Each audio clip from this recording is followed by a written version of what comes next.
पिताजी, आपकी इच्छा अनुसार सभी समुदायों ने आपकी पूजा की है। वे सभी आपका निर्णय जानने के लिए अत्यंत उत्सुक हैं। मुझे सभी भक्तों की पूजा विधि स्वीकार्य है, किंतु कोई विधि किसी से श्रेष्ठ नहीं, किसी की भी भक्ति किसी से श्रेष्ठ नहीं।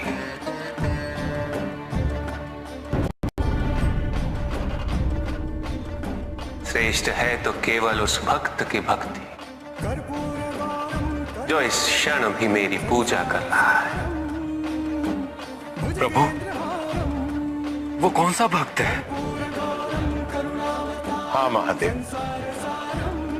आपके सभी भक्त यहाँ पर उपस्थित हैं और सभी ने आपकी पूजा पूर्ण कर ली है। फिर आपका ये संकेत इस भक्त की ओर। हाँ प्रभु, हम सभी भी यही जानना चाहते हैं कि आपका वो ऐसा कौन सा भक्त है जिसकी भक्ति से आप बेहद प्रसन्न हैं।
क्षमा कीजिएगा महादेव,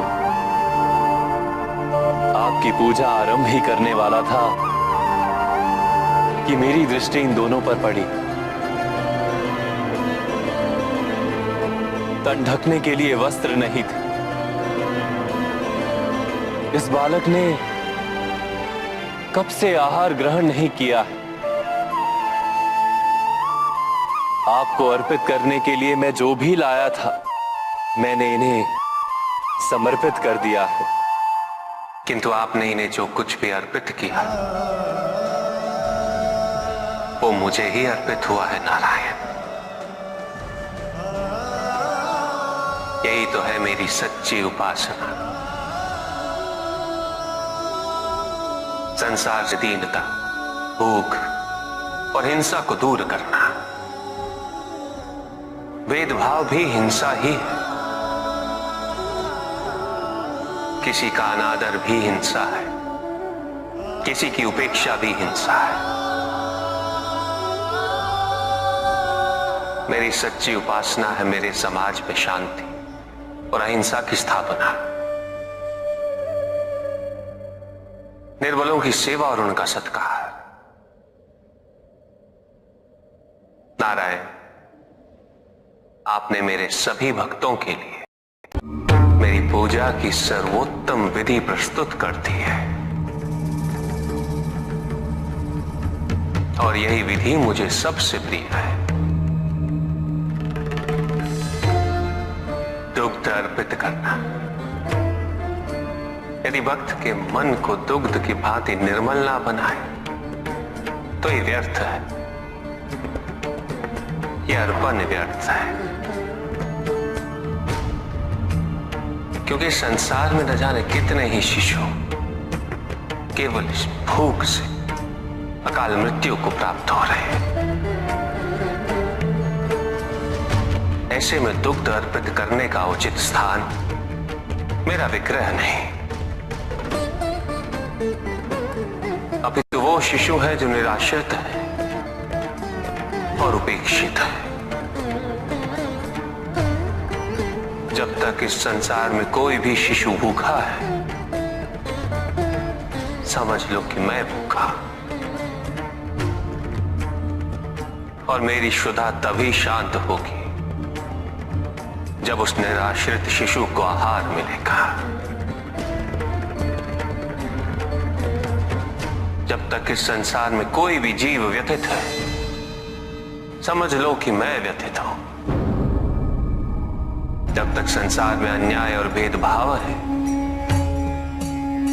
ये समझ लो कि मैं प्रतिपल पीड़ित हूं। संसार की शांति में ही मेरे मन की शांति। पंच महाभूतों का महाभाग है जल। जल द्वारा मेरे अभिषेक से जीवनदायी जल की अवमानना नहीं होती है। क्या ये जल का सर्वोत्तम उपयोग है? क्या श्रद्धा और विश्वास को प्रकट करने के लिए जल का अर्पण पर्याप्त है? क्या निर्जल पूजा करने से मैं मन की भावनाओं को महत्व नहीं दूंगा? जल आत्मा की संजीवनी है। असंख्य मनुष्य व जीव जंतु जल के अभाव में जीवित रहने के लिए विवश रहते हैं। न जाने कितने व्यक्ति जल की एक बूंद के लिए तिरछित रहते हैं। ऐसे में जब नदी की भांति जल मुझ पर अर्पित किया जाए, मुझे पीड़ा होती है। जल शरीर का संचालक है। यदि मेरे भक्त इसे जीवन सुरक्षा हेतु अर्पित करेंगे, मैं तब भी मदद हो उठूंगा। बेलपत्र मुझे अति प्रिय है। ये मेरा संताप हरते हैं।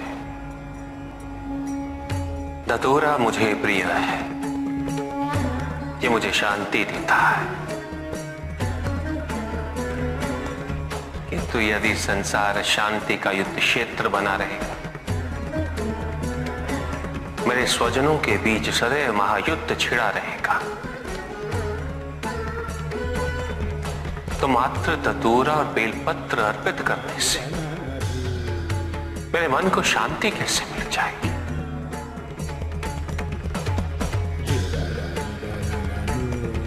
मेरी पूजा संपन्न कैसे हो जाएगी?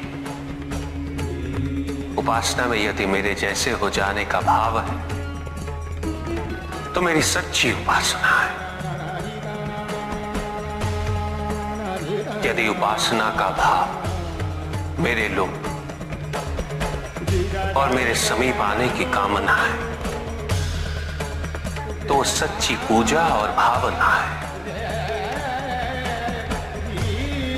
तुम मन में स्मरण करो, मैं सुनता हूं। तुम मन में मुझे पुकारो, मैं आता हूं। मुझे कुछ नहीं चाहिए। यदि तुम मन को शिवमय बनाते हो, तो वही मेरा शांति से परिपूर्ण कैलाश है। वही मेरी सुंदर काशी, वही मेरी उज्जैनी है। कौन सी विधि, कैसी विधि? अपने आप से पूछो कि पूजा का अर्थ क्या है। पूजा तो केवल एक माध्यम है मुझ तक पहुंचने का, मुझसे जुड़ने का, मुझसे एक होने का। किंतु जो मुझे ही विभाजित कर दे, वो मुझसे एक कैसे हो सकता है? कैसे जुड़ सकता है मुझसे? जो अपनी भक्ति के मार्ग को औरों के मार्ग से श्रेष्ठ समझे, उसकी पूजा में सदैव अहंकार विद्यमान होगा। पूजा करने के लिए श्रेष्ठता का नहीं, समानता का भाव आवश्यक है। समानता केवल उनमें ही आ सकती है जिनका मन अपने आराध्य के प्रति समर्पित हो। क्या पूजा साधनों पर आश्रित है? सामग्री पर आश्रित है, विधि पे आश्रित है, या भक्त के भाव पर, उनके विचारों पर। यदि पूजा करते समय व्यक्ति को यह स्मरण रहे कि वो कितनी श्रद्धा, कितने समर्पण और कितनी भव्यता से पूजा कर रहा है, तो वो पूजा नहीं। जिस व्यक्ति के मन में ये विचार हो कि उसके पास पूजा के पर्याप्त साधन नहीं, तो पूजा उसकी भी सच्ची नहीं होती। पूजा तो केवल वही सच्ची है जब भक्त के मन में आराध्य के अतिरिक्त कोई विचार ना हो, कोई संकोच ना हो। भक्त को यह अनुभूति हो कि वो अपने आराध्य से पृथक नहीं, उसके आराध्य उससे पृथक नहीं। और जो भक्त ऐसा सोचेगा वो भक्ति के अन्य मार्गों का भी सम्मान करेगा। स्मरण रहे, मुझे पाने के लिए किसी और व्यक्ति को माध्यम बनाने की आवश्यकता नहीं, क्योंकि भक्त मुझे अपने मन की पवित्रता से प्राप्त कर सकता है। यदि भक्त का मन ही निश्चल नहीं, तो किसी और के माध्यम हो जाने से वो कैसे संभव हो जाएगा? और यदि मन पवित्र है, तो फिर माध्यम की आवश्यकता ही क्यों? मेरी प्रार्थना करने के लिए प्रेम पूर्ण हृदय चाहिए, ऐसा हृदय जो जीवन के प्रत्येक क्षण प्रेम पूर्ण रहे। और यह तभी संभव है जब व्यक्ति सबसे पहले अपने आप से प्रेम करना सीखे, अपने आप से जुड़ना सीखे। जब तक व्यक्ति को अपने मन में विद्यमान दिव्यता की पहचान नहीं होती, वो दूसरों में भी उस दिव्यता को नहीं देख सकता।